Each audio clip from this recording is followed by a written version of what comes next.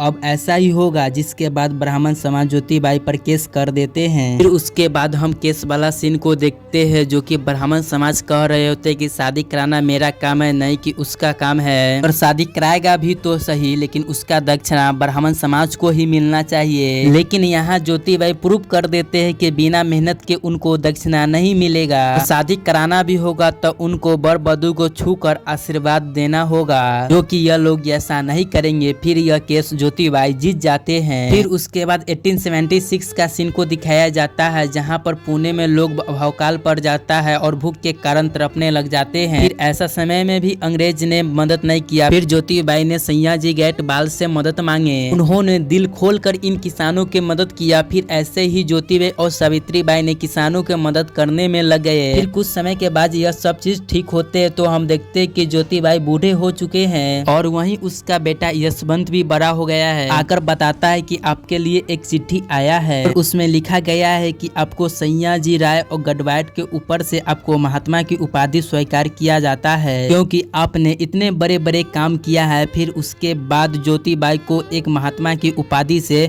सम्मानित किया जाता है और फिर ज्योति बाई और सावित्री बाई के साथ जितना भी लोगों ने उनका मिशन में साथ दिया था वो सभी लोगों के धन्यवाद किया जाता है। फिर ऐसे ही कुछ दिन बीतता है। फिर एक दिन पता चलता है कि ज्योति बाई को लकवा मार दिया है, जो कि सावित्री बाई देखकर बहुत ही ज्यादा रोने लग जाती है। फिर कुछ दिनों के बाद सावित्री बाई को सत्य समाज का सेवक बना दिया जाता है, वो भी हेड। फिर सावित्री बाई ज्योति बाई से कहती है कि मैं यशवंत को पर डॉक्टर बनने के लिए देश से बाहर भेज रहा हूँ। पहले सपना था कि ज्योति बाई के मेरा बेटा या बेटी डॉक्टर बने, पर ज्योति बाई खूब ज्यादा खुश होते हैं। फिर थोड़ी दिन के बाद ज्योति बाई का निधन हो जाते हैं। फिर ज्योति बाई के चिता का जब यशवंत आग देने के लिए आता है तो उनका बड़ा भाई ने रोक देता है। सावित्री बाई खुद ही आग देता है, जो कि इतिहास में पहला बार हुआ था जहाँ की एक पत्नी ने अपना पति को पहली बार आग दिया हो। फिर उसके बाद सीन प्रेजेंट में आता है कि इन महामारी में लोगों की सेवा करते करते सावित्री बाई भी खुद चपेट में आ गई थी। हालांकि इसी के दौरान उनका भी मृत्यु हो गया था, लेकिन वो अपने बेटा के डॉक्टर बना दिया था